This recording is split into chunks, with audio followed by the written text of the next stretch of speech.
अस्सलाम वालेकुम मेरे दोस्तों, एक बार फिर से खुशामदीद आप सबको मेरे चैनल पर। आज मैं कवर करने वाला हूं अपने पाकिस्तान टूर का डे 3। आज के दिन में हमारे रुकने के 3 पॉइंट्स हैं, 2 वाटरफॉल और एक LOC। जबकि दिन की शुरुआत मैं करता हूं गेस्ट हाउस से और उसकी लोकेशन दिखाने से। तो भाई कल हम पहुंचे थे मुजफ्फराबाद और इस जगह आते ही मुझे चक्कर आना शुरू हो गए थे। शायद मैंने ये बात कल बताई हो या तो आबशार की वजह से। गेस्ट हाउस मुजफ्फराबाद में जिस जगह पर था उस जगह का नाम था बेला नूर शाह। खैर हम दिखाते हैं गेस्ट हाउस। ये मेरा एक फ़ैन जिसकी मैं वीडियो लगा चुका हूँ 1-2 दिन पहले ही। अब चलते हैं हम लोग कमरे की तरफ। ये हमारे टूर ऑपरेटर कामरान भाई।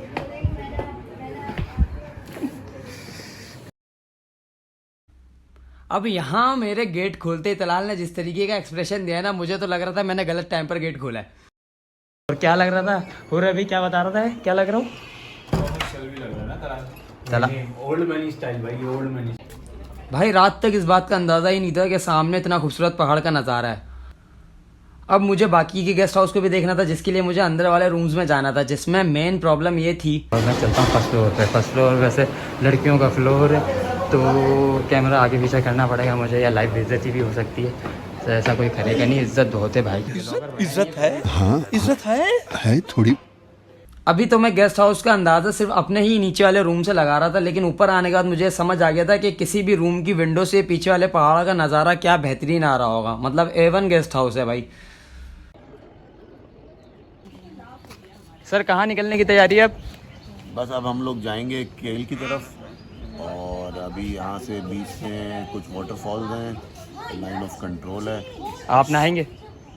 कल तुमने नहाया था तो उसके बाद जो हुआ है तो मैं तो नहीं नहाया। कल क्या हुआ था बताएंगे? कल जो आपने नहाने के बाद जो हरकतें की है ना, तो भाई कश्मीर आबशार में नहाकर कांपने वाला सीन तो सबके जहन में मेरा छप ही चुका था। पर फिर भी आज के लिए मैं बड़ा एक्साइटेड था कि आज 2 वाटरफॉल आने वाले हैं, और आज तो मैं सबको तैयार भी कर रहा था नहाने के लिए। पहले ये रास्ता ज़्यादा अच्छा नहीं लग रहा है, ये ज़्यादा अच्छा लग रहा है, हम यहाँ जाएंगे। वैसे तो थोड़ा सुनसान है, कुछ उल्टा सीधा हो सकता है, लेकिन उसका भी अपना ही मज़ा है। अच्छा एक और रास्ता है, रास्ते ही रास्ते हैं भाई। गेस्ट हाउस को पूरा देखने के बाद अब मैं आसपास की जगहों को देखने के लिए निकलता हूँ। और भाई अब बस भूख लगना शुरू हो गई थी और उम्मीद थी कि नाश्ता लग चुका होगा, तो फ़ौरन जाकर मैं नाश्ता करूँ, क्योंकि ये सब तो मैं सुबह से ही कर रहा था। अब नाश्ता तो काफ़ी अच्छा बनाकर दिया था उन्होंने रात के खाने की तरह, लेकिन इस जगह पर भी गर्मी इस तरह की लग रही थी कि मैं नाश्ता करने के बाद फ़ौरन AC में आकर बैठ गया।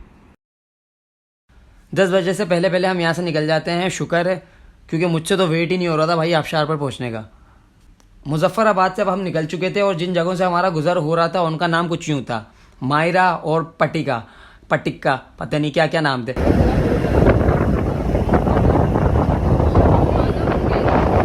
पटिका के बाद जो मंजर नज़र आता है ना भाई, लेवल था। मतलब आंखों के लिए क्या ही नज़ारा था वो कनूर के पहाड़ों का। 11 बजे हमारा गुजर हो रहा होता है दियोलियन से। वहाँ हुर हमें इतना बेहतरीन मशवरा देता है, जिसके बाद हम सबको ये करने की सोचती है।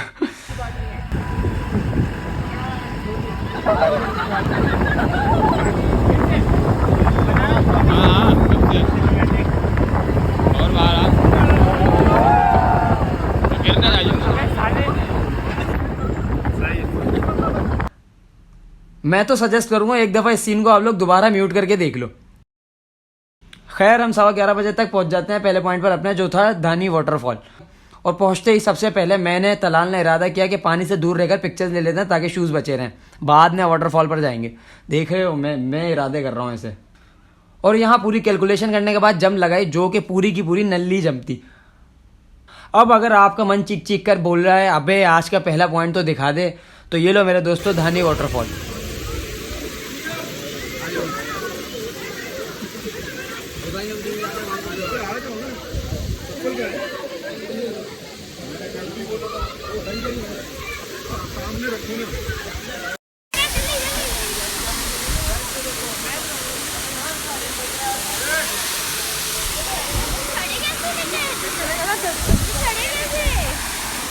चढ़े कैसे, ये अच्छा सवाल है।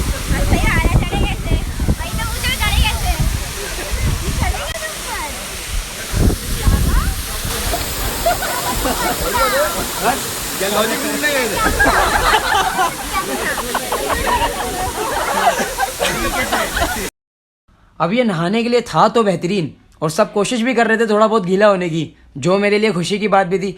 पर मुझसे सर ने कहा था कि इसके बाद एक और वाटरफॉल जाना है, तो फ़ायदा नहीं था अभी से गीला होने का, फिर कोस्टर में गीला बैठो।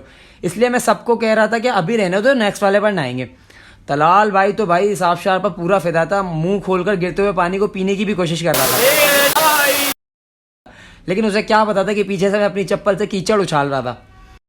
तलाल के अलावा बाकी सब भी ठीक ठाक अच्छे मूड में थे। यहाँ भाई जगह ही कुछ ऐसी थी।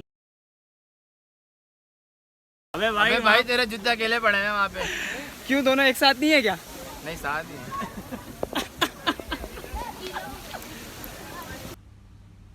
बस 12 बजे तक ही हम यहाँ से निकलने की करते हैं।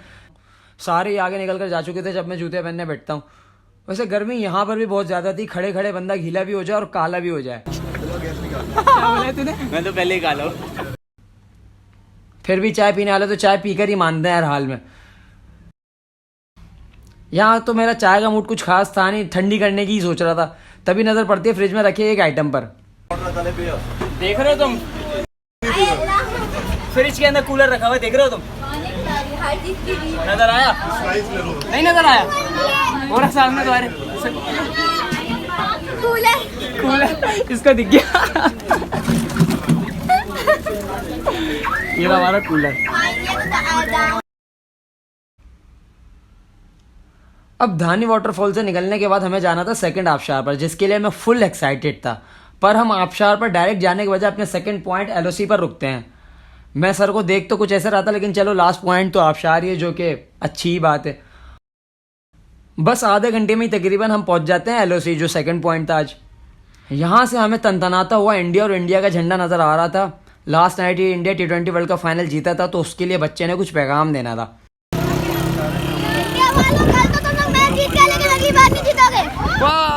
Very dangerous, strong PCT. वैसे यार किस कदर खूबसूरत जगह पर है एलओसी, इतने खूबसूरत पहाड़, बहती हुई वो झील, बड़ा ही दिलकश नज़ारा लग रहा था। वाकई जॉन इलिया भी सही कहते हैं कि यूं हो के पाको हिंद की सरहद पर जा बसे। वाकई पाको हिंद की सरहद इतनी ही खूबसूरत है कि उधर ही रहने का दिल करे बंदे का।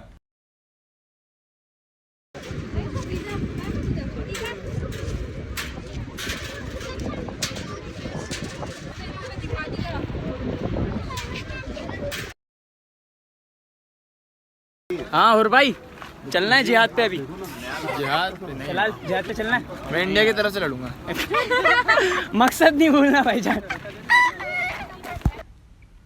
अब बस यहाँ इस बहते हुए दरिया को देखकर मुझे याद आया कि एक आबशार बुला रही है और मैं खड़ा धूप सेक रहा हूँ यहाँ पर। तो मैं सर से बात करने जाता हूँ यहाँ से चलने के लिए, और हैशटैग लिखो तुम लोग ये। मेरी ज़ात तो इस हादसे के बाद पूरी ही पिघल गई थी। ये लोग भी गर्मी के मारे पिघल रहे थे, तो बेहतरीन किस्म की आइसक्रीम लेने की सोचती है इन सबको। लेकिन मुझे जो गर्मी लग रही थी उसका इलाज बस बहती हुई आबशार ही होनी थी। इसलिए मैं सबसे पूछता फिर रहा था, आबशार पे कब जाएंगे? जा रहे हैं आबशार पे।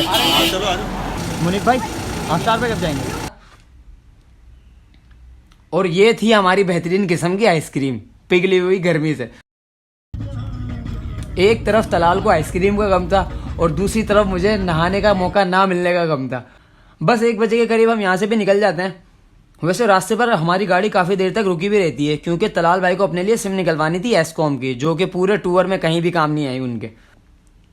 और उनके आने का इंतज़ार करते करते हमारी हालत इतनी ख़राब हो गई थी कि बारबेक्यू के सेटअप से निकलती हुई राख भी किसी को उड़ती हुई मक्खियाँ लग रही थी। दिमाग ख़राब हो गया था इंतज़ार करते करते।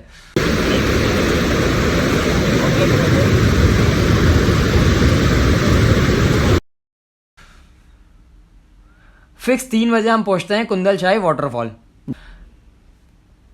जहां मुझे समझ ये नहीं आ रहा था कि ये वाटरफॉल पिछले 2 वाटरफॉल की तरह क्यों नहीं है। मेरे नहाने का प्लान तो डूबता हुआ नजर आ रहा था, वो भी सूखे में। वैसे ये पॉइंट भी ऐसा था कि जहां हमारा उतरने का मूड नहीं था, पर ड्राइवर ने बोला कि मैं 5 किलोमीटर दूर से लेकर आ रहा हूँ एक तो गाड़ी, और आप लोगों को अब यहाँ पर उतरना नहीं है, ऐसा मत करो भाई। तो बस उसकी खुशी के लिए हम उतर गए। फिर अब ये ठंडे ठंडे पानी की नहर इतनी तेज बह रही थी कि इसमें जाता तो यहीं से डायरेक्ट कराची पहुंचना था मैंने, वो भी चेहरे पर नूर के साथ, मरहूम वाले। ऐसा ठंडा हवा का झोंका पानी का फील हो रहा है ना इसमें, क्या बोल रहा हूँ मैं, ऐसा ठंडा हवा का झोंका फील हो रहा है ना इस पानी से। मज़ा आ रहा है यहाँ बैठने में। मैं तो नहाने भी चले जाऊँ, लेकिन ये किस लिए लगाएंगे हम जैसों को रोकने के लिए। अब ये वाला पानी इतना ठंडा था, इतना ठंडा था, इतना ठंडा था कि खुद देखना भी तुम कितना ठंडा था।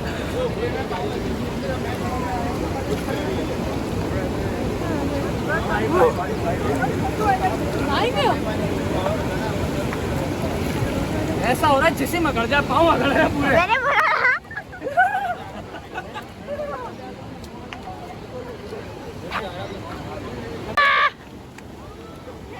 भाई ठंडा ठंडा पानी। तो भाई ये बर्फ से पिघलता हुआ पानी हद से ज़्यादा ठंडा था। इसमें नहाने का सोचना आपका ब्लॉगर पहले ही खत्म है, इसमें नहाने के बाद उसका मामला भी खत्म हो जाएगा। ठंडा ठंडा पानी। सर मैं नहा सकता हूँ इसमें? नहीं बेटा, वीडियो बदल देंगे इसको। नीचे नीचे नीचे नीचे कर दो, नीचे नीचे नीचे नीचे नहा नहीं सकते। और ये मेरे आज के दिन की दूसरी हो जाती है, 2 दफ़ा हैशटैग लगाना पड़ा। वैसे इस जगह पर कपल्स के लिए एक अच्छी पिक्चर लेने के लिए एक अच्छा फ्रेम था, और मेरे जैसा सिंगल बंदा तो उनकी पिक्चर्स लेने के लिए ही था।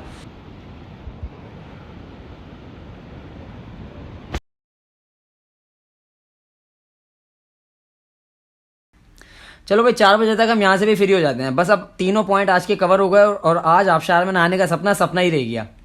मेरी डिसअपॉइंटमेंट का लेवल बहुत ज़्यादा हाई था, मूड भी ख़राब था, नींद भी आ रही थी, भूख भी लग रही थी। सब तो जैसे तैसे वक्फे वक्फे से सो रहे थे, बस हम 2-3 लोगों को छोड़कर। और फिर जब नींदें पूरी करके सब उठ गए तो फिर जो रोस्टिंग शुरू होती है बात बात पर। सबसे पहले तो जिक्र निकल जाता है कि शुएब भाई कोरंगी से हैं। अब वो अगले 7 दिन तक बंद नहीं होता पूरे टूर के। कोरंगी के बाद हैदराबाद, फिर महमूदाबाद, और जो जहाँ कहीं भी रहता है एक दूसरे को लेकर ओपिनियन, इंप्रेशंस, डार्क जोक्स कर रहे हैं। ऐसा कुछ नहीं है। खूबसूरत ब्यूटी।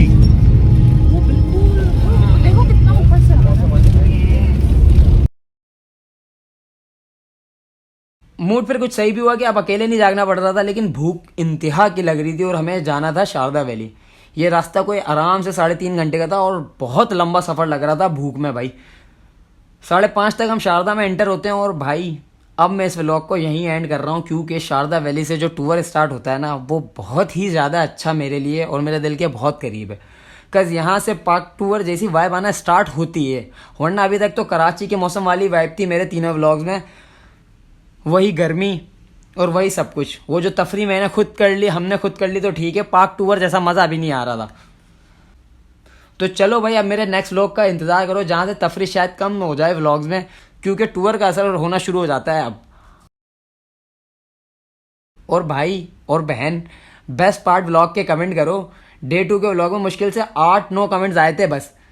बाकी तब तक अपना ख्याल रखें, एंजॉय करें। अल्लाह हाफिज़।